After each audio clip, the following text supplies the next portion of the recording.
Chapter 4. Autosuggestion. The medium for influencing the subconscious mind. The third step toward riches. Autosuggestion is a term which applies to all suggestions and all self-administered stimuli which reach one's mind through the five senses. Stated in another way, autosuggestion is self-suggestion. It is the agency of communication between that part of the mind where conscious thought takes place and that which serves as the seat of action for the subconscious mind.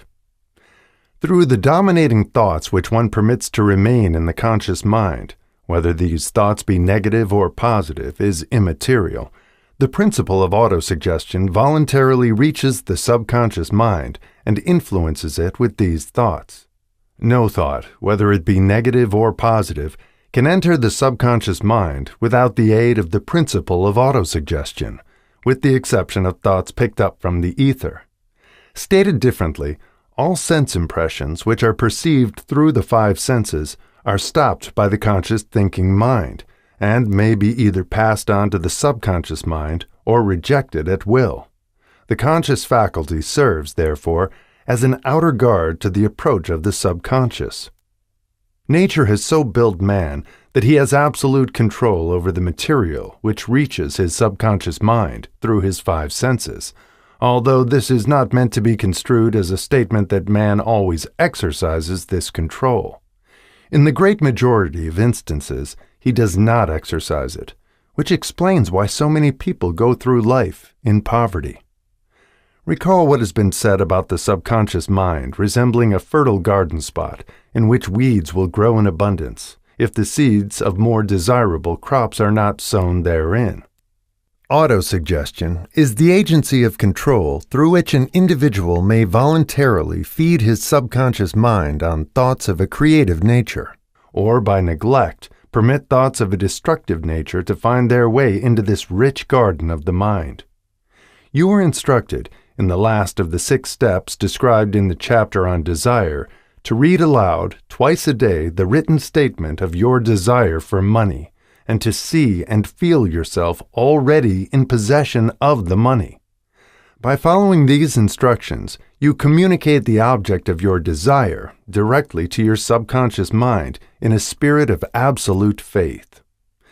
Through repetition of this procedure, you voluntarily create thought habits which are favorable to your efforts to transmute desire into its monetary equivalent.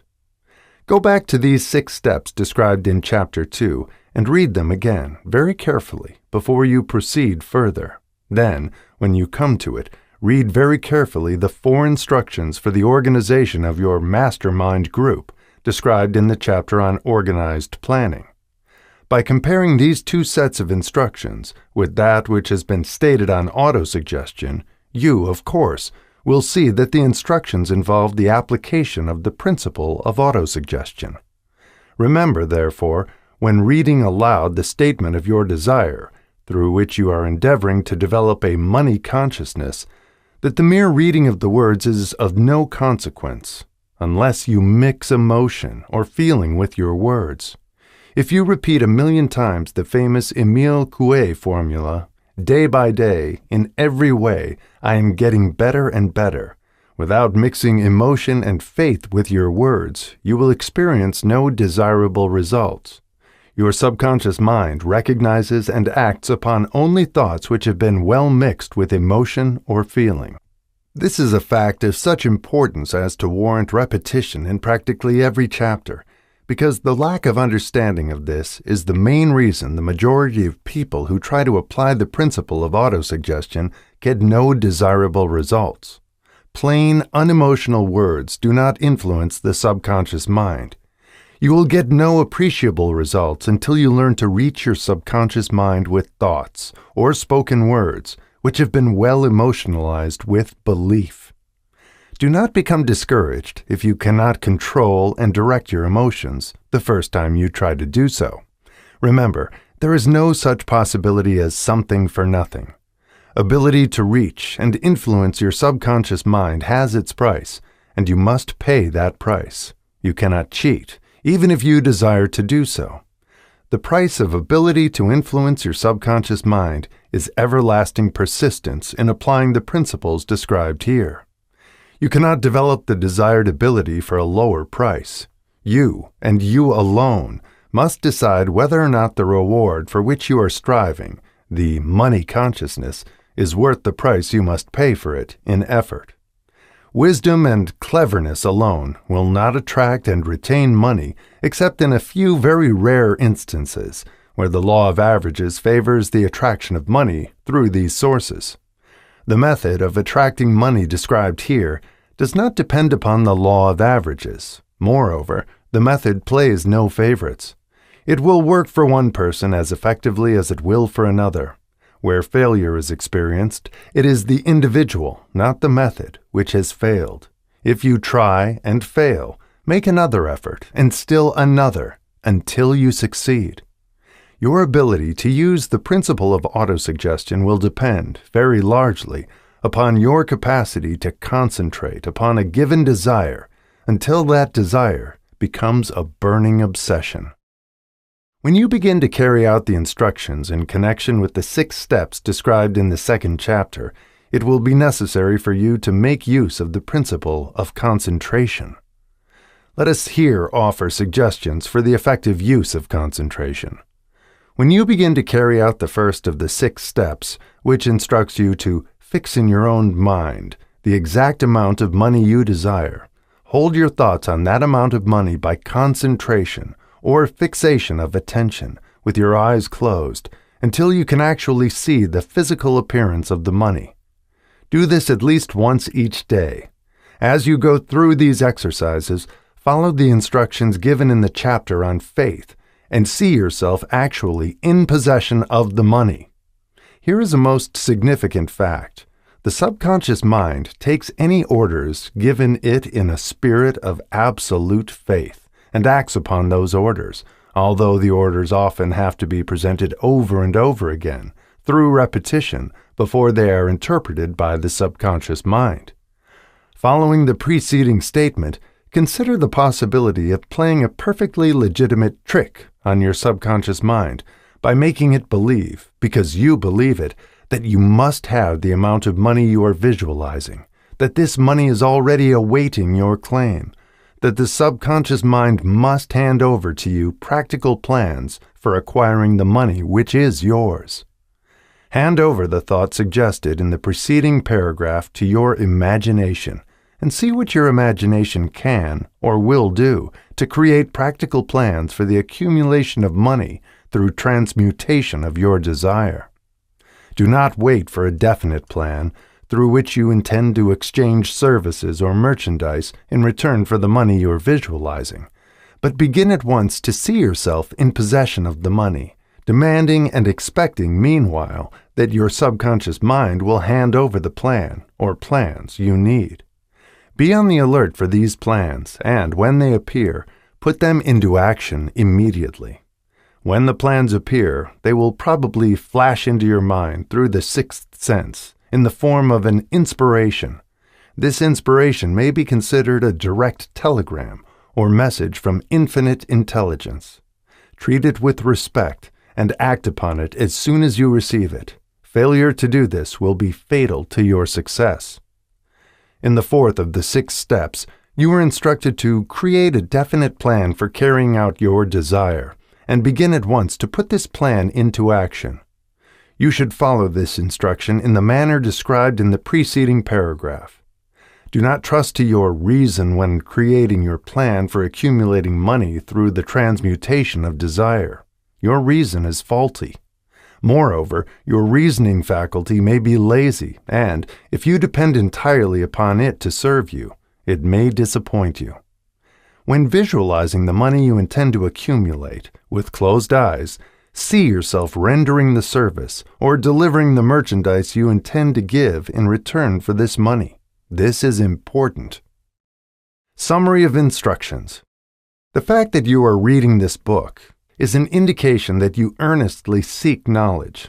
It is also an indication that you are a student of this subject. If you are only a student, there is a chance that you may learn much that you did not know, but you will learn only by assuming an attitude of humility. If you choose to follow some of the instructions but neglect or refuse to follow others, you will fail. To get satisfactory results, you must follow all instructions in a spirit of faith. The instructions given in connection with the 6 steps in the 2nd chapter will now be summarized and blended with the principles covered by this chapter as follows.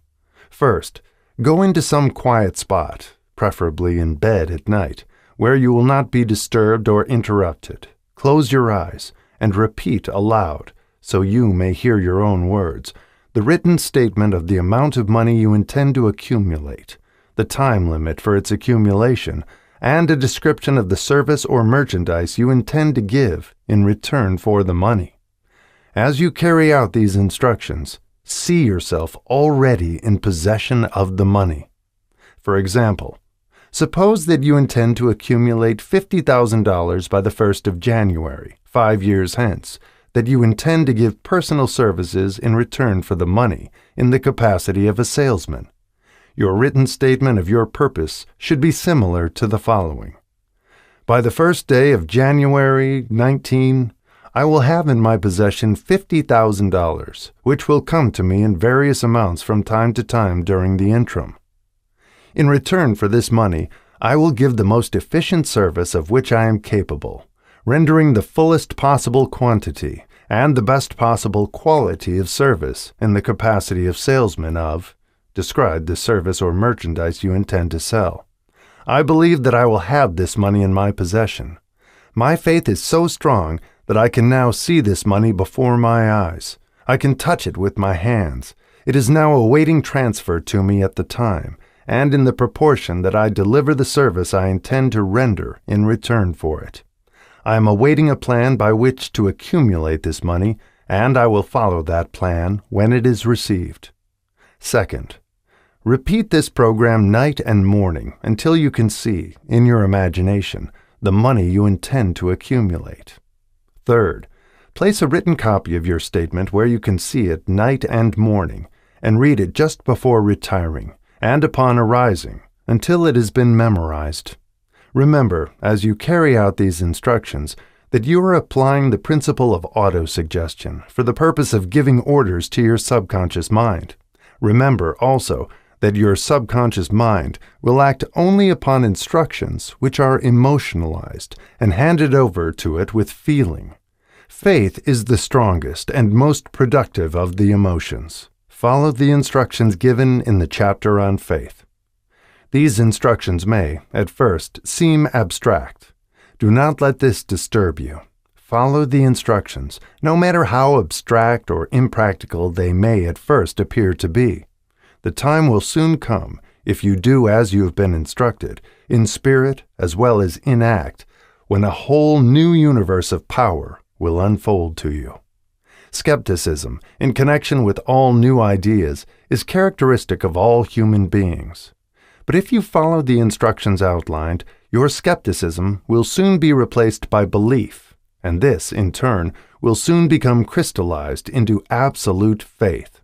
Then you will have arrived at the point where you may truly say, I am the master of my fate. I am the captain of my soul. Many philosophers have made the statement that man is the master of his own earthly destiny, but most of them have failed to say why he is the master. The reason that man may be the master of his own earthly status, and especially his financial status, is thoroughly explained in this chapter. Man may become the master of himself and of his environment because he has the power to influence his own subconscious mind, and through it gain the cooperation of infinite intelligence. You are now reading the chapter, which represents the keystone to the arch of this philosophy. The instructions contained in this chapter must be understood and applied with persistence if you succeed in transmuting desire into money. The actual performance of transmuting desire into money involves the use of autosuggestion as an agency by which one may reach and influence the subconscious mind. The other principles are simply tools with which to apply autosuggestion. Keep this thought in mind, and you will, at all times, Be conscious of the important part the principle of autosuggestion is to play in your efforts to accumulate money through the methods described in this book. Carry out these instructions as though you were a small child. Inject into your efforts something of the faith of a child. The author has been most careful to see that no impractical instructions were included because of his sincere desire to be helpful. After you have read the entire book, come back to this chapter and follow in spirit and in action this instruction. Read the entire chapter aloud once every night until you become thoroughly convinced that the principle of autosuggestion is sound, that it will accomplish for you all that has been claimed for it.